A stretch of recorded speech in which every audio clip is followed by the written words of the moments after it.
Hey, what's up guys? This is Anthony from Anthony's Customs, and for this review we are looking at the Revolmini snake figure from Metal Gear Solid. Somebody sent me this figure and this one to a review, and then I'll be sending them back. So some of the accessories are still in the packaging. I'll show them to you, but I'm not going to take them out. Anyway, thanks to Noble for sending these to me for the review. These guys are definitely small. I know most import figures are smaller than your standard domestic figures. These are pretty close to the Marvel Universe scale. They're a little bit bigger, I think. Let's see, actually. Yeah, they're about 4.5 inches, so they're a little bit bigger, but they are definitely small. They still have some pretty cool detail and some cool features, but if you are not into the smaller figures, then these are not for you. Before we get too much into the review, let's look at the accessories. First thing is he comes with this little round clear acrylic base, so that's kind of cool. He also has this upright piece, so that goes in there, and then you can peg his foot on there. And this is very similar to the standard Revoltech. Then we have the hinge up here, so that's nice. And then we have a slew of hands. You can see here we have a trigger finger hand, and there's his gun with the removable silencer also, so that's a single or double accessory if you want to count it that way. We have a hand here which has a hole in his fingers, and that is because you can pose him smoking. And he comes with a little lit cigarette, so that can go in his fingers. This is one of the accessories I'm not going to take out. Looks like he did open it to look at it, but I'm not going to take it out because if I lose it, then I have to buy him a new figure, and I don't want to do that. So he does come with that though. If you want to see what it looks like in use, imagine I'm posing the figure like that. Okay, and then he's got some other hands. Of course, we have the standard fist hands. We always need fists with our action figures because they like to punch people.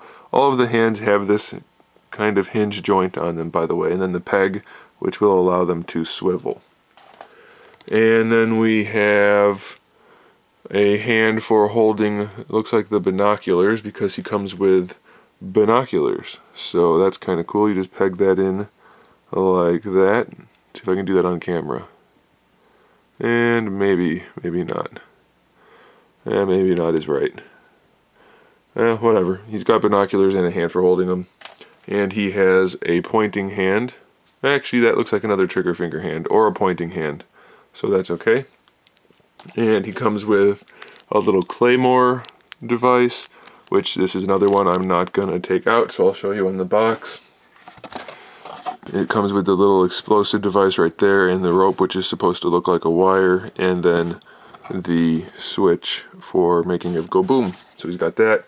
And then lastly, he's got this, which is the thing that lets you pose his eyeballs. He has articulated eyeballs just like the larger snake figure, which I have for sale, by the way. I'm selling my Revoltech snake, actually both Metal Gear Solid figures, but anyway, let's get back to the review. So he's got eyes, and then you can pose those eyes by taking the skinny end and moving them around. The thing that drives me nuts is you can see right now, well, there we go, they're both pretty much square right now, and if you look at the holes on the balls for the eyeballs, they are not square, so it becomes very tricky to line up the eyes, especially when you have to do it like this. It's very tricky, and they're kind of stiff sometimes, so it's almost a detriment to the figure because it's really a pain in the butt.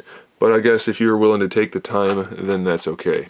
Alright, let's look at the actual figure itself. Paint wise, I'm pretty happy with it.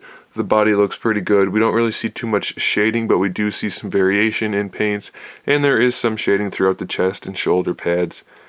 And not a whole lot throughout the body, but it is there. So that's okay. Paint on the face, it's alright for a smaller figure, but it's not great. It looks a little unfinished. As far as sculpt goes, I'm pretty happy with the sculpt on the body of the figure. All the clothing wrinkles and straps and everything look pretty good.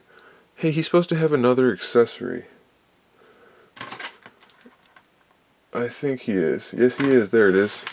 I left it in the package. We'll get to that in a second. So yeah, the sculpt looks pretty good. The straps are all pretty good. Everything's got nice detailing except for the head. I really hate the head. the shape of it is totally wrong. It's just weird looking. His forehead and then his face sticks out underneath it, and he's got so much head above that bandana and including that bandana. It's just, it looks really, really weird. All right, before we get to the articulation, he also has the removable holster with the pistol in it. Since the pistol doesn't fit in it, you get both options. So that's kind of neat. Just pop that off and pop the new one on. And we're actually going to take this pistol out of his hand, or just swap out the hand so that I can show you the articulation without having that in the way. So you already saw the hand, so we don't have to worry about that.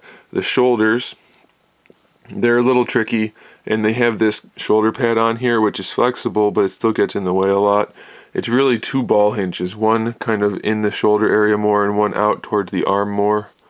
Actually, is this guy just a single hinge? These joints are really weird because they're kind of new for the Revoltech figures, and they're really small, and they don't pop off as easily as the old ones, so I haven't been able to quite dig in. And plus they're not mine, so I can't risk breaking it. But we definitely have a ball hinge here, and it might just be the peg on this end. And then this is a separate piece, so that just kind of floats between the two joints. So it looks pretty good. You can kind of get the arm to go across the chest. Not a whole lot though, and we are still pretty limited, so it's not great, but it's not bad. Elbow, you can see here, just a single ball hinge. It looks pretty ugly once you open it, but it does tuck in kind of as you close it, so it looks okay. But as you start to use that joint, it gets pretty ugly. You already saw the wrists. For the neck, you can see the ball hinge right there, so that lets the neck go forward and back, which I guess you can put it in poses that make that useful, but it seems kind of weird to me. And then the head, also this one pops off really easily. I don't know why, but it does pop off pretty easily. So we're just going to leave it off for now. And then the head also falls out really easily since it just kind of pegs in there with that one little peg. It's pretty loose. And then we have just another ball hinge at the top, so you get the hinge and the swivel. So we're going to try to get that back in the body before we go on with the review. But I've had trouble with this before, actually. As soon as I got this figure from him and took it out of the box that he sent it in, the head was already off. So apparently it comes off fairly easily, and it's not easy to get back on because this collar, hard plastic. Believe it or not, that's hard plastic, so you cannot move that to get the head to move better. So that also limits the head articulation. And there you go. So yeah, that's going to block the head posing a little bit. For the upper torso, I'm not certain what it is. I believe it's a ball hinge that swivels at the bottom and at the top peg again, because we have a pretty decent ab crunch here. Even going backwards, it works pretty well. And then I think it just swivels also, because the peg goes in backwards back here, so that gives you a little bit of a side-to-side rock. So that's kind of cool. Then we have another ball peg between the crotch piece, or ball hinge between the crotch piece and the lower torso. I don't think it's really necessary, but we do have that. The crotch piece is soft. And then we have another ball hinge for the hip. It pegs backward into the butt, so that gives you this motion. And then this one pegs in. It's actually a ball peg on this end that lets the hip move around. So you actually get a pretty decent range of motion out of the hip, but it's pretty ugly. It's really ugly. And then we have the floating strap here that just kind of pegged in with one of the pegs, and they're supposed to hide the joint, and they only do sometimes. And most of the time they end up tucked in inside the joint like that, and you can see how it's just kind of in there between the joint and the butt. It's just kind of a weird design. It's not my favorite by any means. For the knees, just a standard ball hinge. Not as bad as I've seen on some of the other Revoltechs, but still suffers from not looking good when it's in use. It's not horrible again, but it's not great. And then the ankles, same thing, it's another ball hinge. You can rotate it around to get an ankle rocker, but they did a pretty good job of pegging it in forward, so you don't have to rotate it too much. Nice sculpt again, just, well, the ankle's pretty standard, but the knee and the hip, pretty weird. And then he's got bow legs, which Revoltechs are known for, so I don't care for that a whole lot. It's definitely a decent figure. If you're a Metal Gear Solid fan and don't mind Revoltech style figures, then go ahead and pick this up. You won't mind having it. But if you are like me and not a big Revoltech fan or not a huge Metal Gear Solid fan, this is probably going to be a pass. Another thing is you cannot move the bandana. So I thought that was kind of strange. It would have been nice. I'll post some photos at the end here so you can see them in action. And before we go, I'll just give you a quick size comparison with the Ninja. Is it Cyber or Cyborg Ninja? Cyber, I think it's Cyber Ninja. I don't know. You guys can tell I'm not a big MGS fan. So they're almost exactly the same height. Looks like the Ninja's a little bit taller. So if that's accurate, good. If it's not accurate, not good. I don't know. You guys can tell me. There it is.